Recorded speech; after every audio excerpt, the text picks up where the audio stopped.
Okay. Bala ko po kasi magpaalam eh. Bala ko po mag-leave.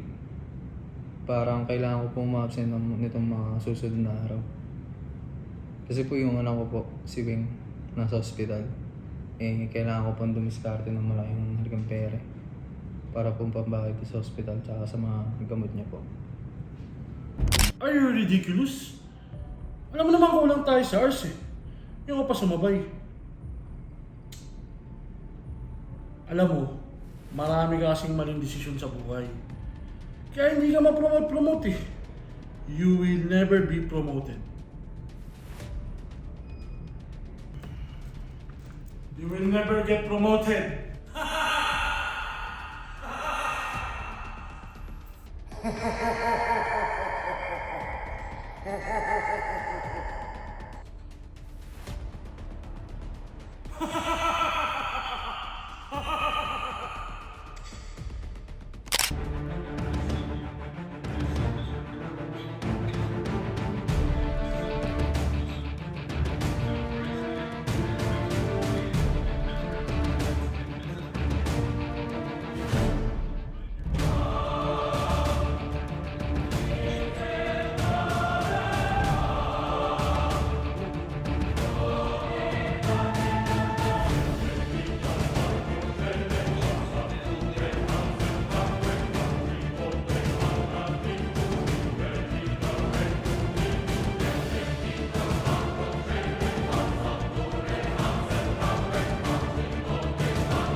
Arriving at St. Colin Terminal Station. Paparating na sa St. Colin Terminal Station.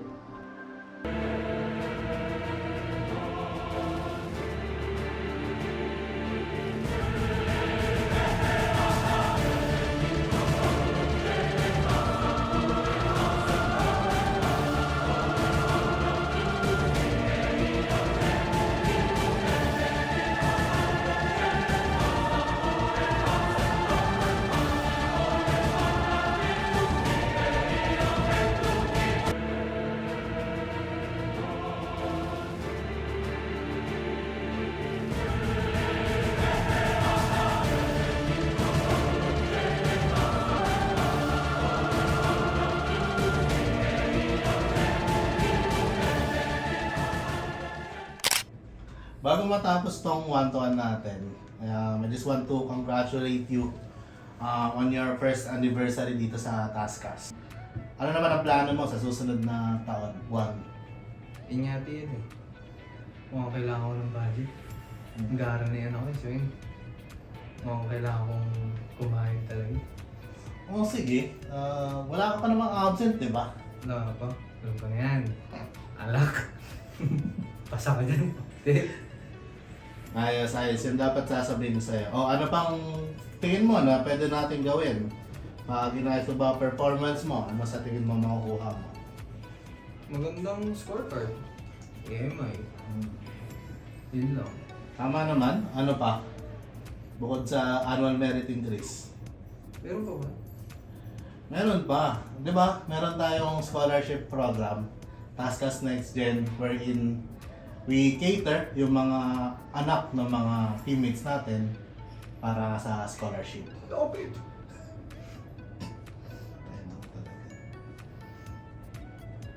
Ano pang meron? Pentaas.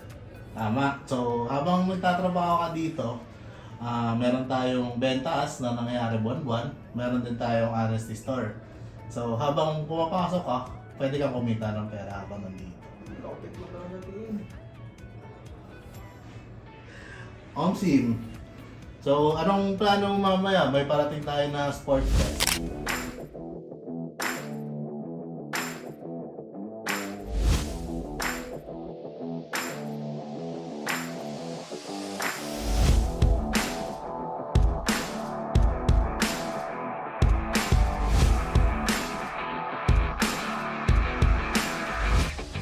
Magandang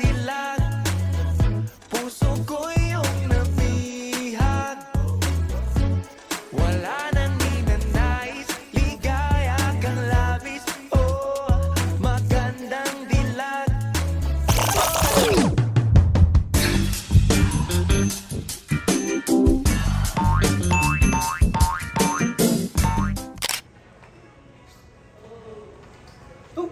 wait lang, Mami T. Mag-i-sleeping quarters ka, pero hindi mo pa sinusurrender yung ID mo sa guard. Ano ba yan? Hanggang dito ba naman kinukuha mo ko? Pwede ba mamaya na matutulog mo muna ako? Ano, sentinel ka na rin? Parte mo, galit na naman si Kisses. Ay si... Wait lang, pupunta ko lang. Relax ka lang, Mami. Ano ba naman kasi? Antok na nga ako. Ayun nga. Minsan, kailangan din natin i-exercise yung emotional intelligence natin. Lawakan natin yung pag-intindi, pangunawa. Ba yan? 8 hours ko nang ine-exercise ang intelligence Yeah. ko. Ano ba kasi nangyari? Eh, bakit ka-jump ko? Gusto ko lang naman matulog. Bakit sinisita pa niya ako? Sabi niya, kailangan ko pa daw i-surrender sa... Kailangan, QA na! Sentinel pa! My God! kailangan kasing iwan natin yung ID para ma-monitor ng ating mga sentinel, mga guard na kung ilan yung tao sa loob. Alam mo naman, stress ka na. So, magpahinga. Pagpasok mo, puno yung tao. So, mas maganda, iwan talaga natin yung ID natin para ma-monitor nila kung ilan yung tao sa loob. Pero, chill. Chill na, Mami. Ah, ganun ba? O sige, next time.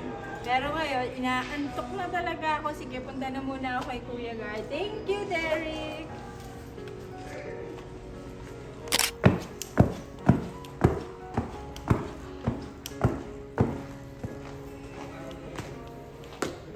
Ano ba namang kumpanya to? Dati-dati, gustong-gusto ko pa naman sa Tasas. Tasas number 1. Tapos ngayon, ganito. May mga security protocol pa sa'yo. Hindi naman ganito dati. Nakakairita talaga. Nakakainis. Hindi, explain ko lang kasi sa'yo. Hindi, yun kasi. Kaya tayo sinisira ng mga guard. Kasi nga, hindi natin alam na bawal pala yung mga guard. Tulad yan, siya. Kailangan kasi natin yung barin yan pagkalabas natin. Siyempre, para ma-check nila kung may mga nailalabas ba tayong mga importanteng gamit sa tulad ng, eto, bawal kasi ito. Kasi electronic device siya. So, pwede siyang pasukan ng USB and gamitin sa PC. So, bawal talaga yun. Okay, I understand. Now, alam ko na. Thank you for explaining that to me. Ganito kasi nangyari sa HT ng chargeback para mas maintindihan mo na maigi. Kasi dapat we always strive for excellence. Sige, tingnan mo dito. Ito yung month ng January. Ang HT nyo dyan ay 1.5 minutes. Pagdating ng month ng February, ang HT nyo ay 1.53 seconds. So, konti lang ginalaw. Chargeback pa rin. Ito ay kasama na yung mga bago nating teammates. Ano? Sige. So, ibig sabihin yan ay 2 months back. Tama ba? Kasi ngayon ay April. Tama, 2 months back.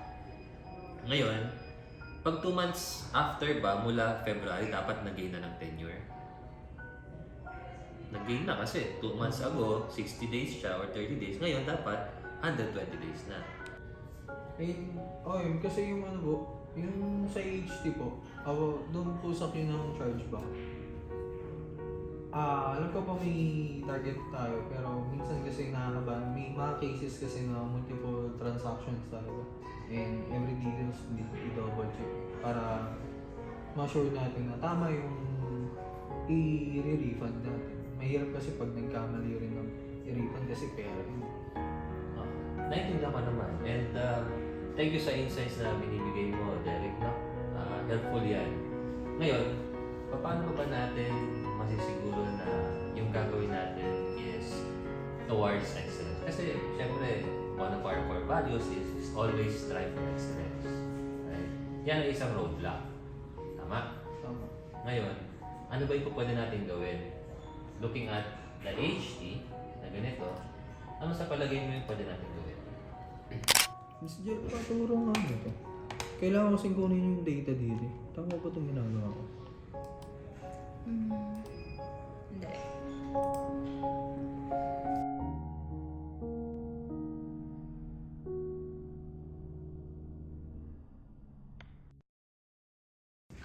Turuan naman kita pero mas okay kung mag-take ka ng DSPA. Oo.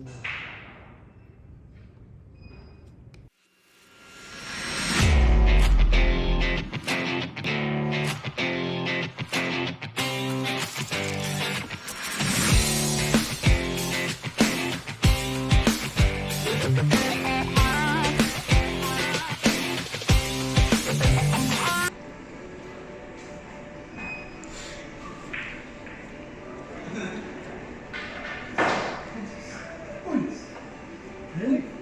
ito pala. Ay. Oh, kamusta? Ayos lang. Wala pa rin naman. Hanap ko kasi yung office ni Lobby. Pa-interview ako ngayon. Tayin mo. Ako maging hold. Nakalat ka dito, no? Talaga. Asamahan Samahan. kita.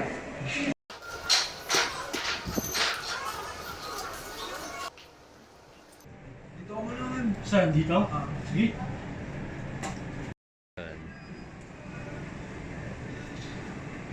Ganda ang opisina na ito, ah. Oh. Pag nahuli ka dyan, yung OD, ewan mo na lang. Talagang batang to. Pasaway hanggang ngayon. Tiwala ka lang ako ngayon.